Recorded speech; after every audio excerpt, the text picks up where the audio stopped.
Hey everybody, this is Joshua70 from JS Design, and this is our second podcast, or my second podcast, and it's great to be here today. It's a really nice day outside, so I decided to sit down and talk about kind of what's been going on. I was at an event earlier this morning, and I was really just talking to business people and talking about what I offer in services and whatnot as a designer and as somebody that really cares about building a brand. And the last podcast that we talked about brand building and why it's important and all that kind of stuff, which I'm going to elaborate more on that with not a podcast but with a presentation that I'll put on YouTube or whatnot. But anyway, I wanted to kind of discuss what I got from this meeting and some of the clients that I've talked to, or potential clients rather. A lot of them were business owners for small business, and they were really confused about things. So I just wanted to clear the air for anybody that has a small business out there, kind of clear the air of what I heard at this thing. So essentially, it was 8 in the morning, and it was at like a restaurant. It was like a Mexican restaurant in Austin, Texas. And there was quite a big turnout. It was like probably 50, 60 people there. So it was pretty cool. And all of them were small businesses, from, hairstyles, salons to, lawyers and stuff like that. So it was a cool experience. And then I met another designer, and we started talking about, how he's running his business and what he's doing, and then what I'm doing. And they're completely different things, because he's actually an older designer and hasn't really been doing the social media stuff online like I have. I've been doing more social media than I have been going to these networking events, but I decided to mix it up and been going to a few of these networking events here in Austin, which is they've got quite a few networking events for these startups and small businesses, and people just, to be able to meet, maybe have a drink, have something to eat, and talk. So what I heard about some of these businesses, one of the businesses, he has like a social media marketing firm that he just started. And he started talking to me about, well, are you on Fiverr or are you on 99 Designs? And I wrote a blog about this, but I don't know if anybody is listening right now has read the blog, but it's probably easier to talk about through a podcast than it is for a blog. And I need to get some designers together, and we actually need to have a recorded discussion about this, because it's just ridiculous. Essentially, 99 Designs and Fiverr, essentially businesses can go on there and get designers to bid, so they'll put a proposal, though this is what I like, this is what I don't like, and then they'll get like 100 designers, or quote unquote designers. There's no real record of them actually having a design degree. You don't have to have a design degree to be a professional designer, but a lot of professional designers have had a lot of training, whether it's just trial and error or they actually went to school for it. But essentially, anybody, any normal Joe on the street can sign up for these things, and they can just, download Photoshop or download, Illustrator, and teach themselves, or bid for clients that they should not be bidding for. But again, you got to think of it. If a business is going to Fiverr or going to 99 Designs, do they really care about their business? The answer is, I think no. They don't care about their business. Otherwise, they wouldn't be on those sites. They would be trying to find a professional that, yes, you're going to cost more, but in the long run, you're not going to have as many problems. So what I consider these sites is kind of fast food design. It's, businesses don't have to really think about it. They just go on the site, and then they have, all these designers, and either 100 or 200 that they can pick from, and then they pay them small amounts of money. Sometimes it could be $5, sometimes it could be $100, sometimes I've seen it up to like $500. I've been on these sites, and I actually made an account on these sites and then got off of it really, really quick because the caliber of people on those sites are just ridiculous. And that's kind of as if you're a professional designer and you're on those sites, you really should get off those sites, those crowdsourcing sites and the fast food design sites, because they're going to just do more harm than good. You're not getting paid for what you're worth, and it's just not worth it. And a lot of the clients are probably going to be a hassle to you, and they want the sky and the moon for as little money as possible. And that's not what you want to do. You don't want to cheapen yourself as a designer. So I was just curious on that. I didn't really know exactly what it was about. I had some friends say, yeah, this is, I've done Upwork and all that kind of stuff. And I tried Upwork too, and Upwork was really stupid. You had to do all these stupid tests, but they're like multiple choice tests. It's like majority of designers aren't going to be able to do multiple choice tests. It's just... It's hard to like look at a multiple choice question and like know, oh, this is, the tool that I use for this. But I mean, it's just one of those things, you do it so often that it's like second nature to you. So it doesn't really make any sense. And then if you don't pass these tests or don't do well on these tests, then the businesses won't hire you or won't look at your bids. So it's really stupid, and everybody's kind of bidding for everything. So I would stay away from all that stuff and just really build your social media and build your portfolio on your website and go to these networking events and maybe do some guest speakings and stuff like that. But essentially, that's what the guy asked me. He's like, well, what are you on? Are you on like 99 Designs and stuff? And I was like, no, I don't really like that stuff. It doesn't do anything. It just makes more hassle than it's worth. I don't make a lot of money. I don't make any money off of it, really. And I've actually had the pleasure of redesigning small businesses and some, other people's logos or design stuff, because when they got it from Fiverr or 99 Designs or any crowdsource design place, they're unhappy. And that's the thing. They're unhappy. But again, how much did they spend on it? They didn't really spend like an arm and a leg on it. Now, if that was a professional designer and they're unhappy with that design, then it's the designer's fault. And maybe it could be the business's fault too for not, knowing exactly what they want as a design. It's better to, if you're a business owner and you're wanting a good designer and you're wanting somebody, it's a good idea to know what you're looking for before, because there's tons of different designers, and some can cater towards your style or your business more than others. Some just have one style and that's what they're known for, and that's the only style they do. Me as a designer, I really try to focus on different styles, and I really work at doing different styles. I'll do, more casual business style, or I'll do really professional business style, and then really laid back business style.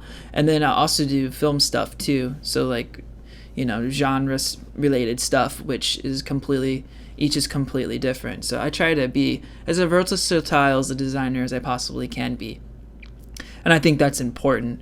You can specialize yourself, but it can also get boring if you're doing the same type of designs all the time. Then what was the point of leaving your cushy agency job where you're doing the same bullshit every day? And it changes every once in a while, but as you get there, as you stay there, it just eats a hole inside of you as a designer, I think. Well, that's what happened to me, at least. But anyway, so I was explaining to him that, you never should use those sites. You really never should use those sites. And I'm sure whoever's listening will say, oh, I've had success at it, and I'm a professional designer, and I do it, and I get clients. But are they returning clients? Are they easy to work with? Do you want them to return? And all that kind of stuff. I mean, like I said, I've rebuilt people's logos, businesses' logos, and I'm like, where did you get this? And they'll be like, well, I got it off Fiverr, or I got it off some crowdsourcing. I didn't pay very much for it, but I have a JPEG or a PNG, so that's all I need, right? I mean, it'll expand to a big banner size. And I try not to laugh, because it's really hard not to. It's really hard not to laugh. But they don't know. They're ignorant about it. They have no idea what JPEG is versus PNG versus, and they'll try to explain it to you like they do know. And then you try to explain it to them. Well, when you design it and get a logo design, you want a vectored logo. You want something, and when I say vector, it's not pixels. It's dealing with, different than pixels. It's dealing with points instead of pixels. And you can, make it small, make it big without losing any quality. And that's exactly what you want, as a logo, and you want something that is going to last you for however long your business is. Yes, people rebrand and all that kind of stuff, but you've seen companies that when they do rebrand, either their brand, I mean, you see this all the time where there's a company that, let's rebrand and change our style or change this stuff. And then they kind of lose, the clients that they've had before. And I think it can help a company or it can hinder a company. And a really good example of this is Coca-Cola. Coca-Cola has never changed their logo since 1806. Hasn't ever changed their logo. And they're strong. You look at red, or you think of soda, you think of like that. You think of Coke. You don't really think of Pepsi. And Pepsi's rebranded quite a few times, rechanged the logo you come up with the trends and all that kind of stuff. And Coke's like, no, our logo is perfect. It goes with our belief system and it goes with our values. So we're not going to change it. And I think that's a really cool thing. But now I'm getting off into a tangent. So essentially, he's like, well, so how do you find it? Like, I think businesses use these crowdsourcing sites is because it's easy. You go online, you type in 99 designs or whatever, and then you go in there and it's easy to find designers or quote unquote designers. But again, you don't know who's designing this thing. You don't know what their experience is. You don't even know if it's not counterfeit, but you don't even know if it's like a stolen logo. And it's super easy to do this. Like, you could take somebody else's logo, a designer's logo, and this has actually happened before. You go to logotheft.com or something like that, and you can look at people's logos being stolen and like putting from other companies.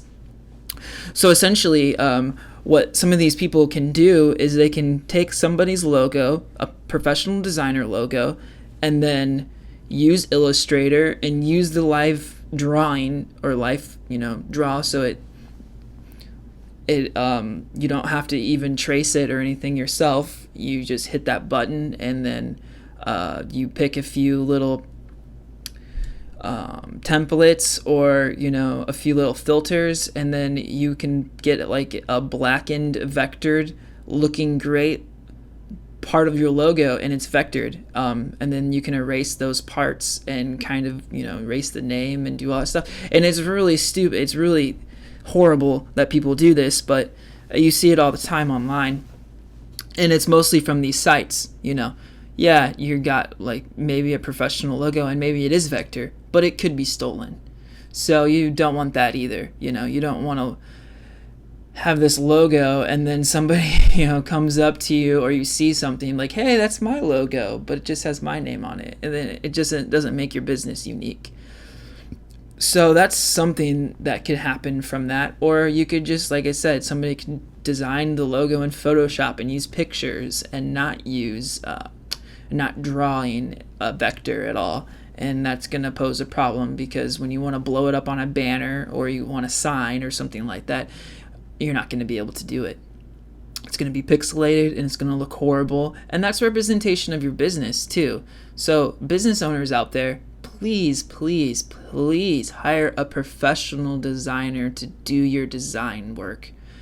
I know it takes a little bit more time to find a designer, but they're out there and they're everywhere. Go on social media. I mean, there's tons of designers out there that have reasonable rates. A designer rate is going to depend on experience and how long they've been doing it and what kind of clients they've been working for. Obviously, if a designer is doing high-end clients, they're going to charge a lot more.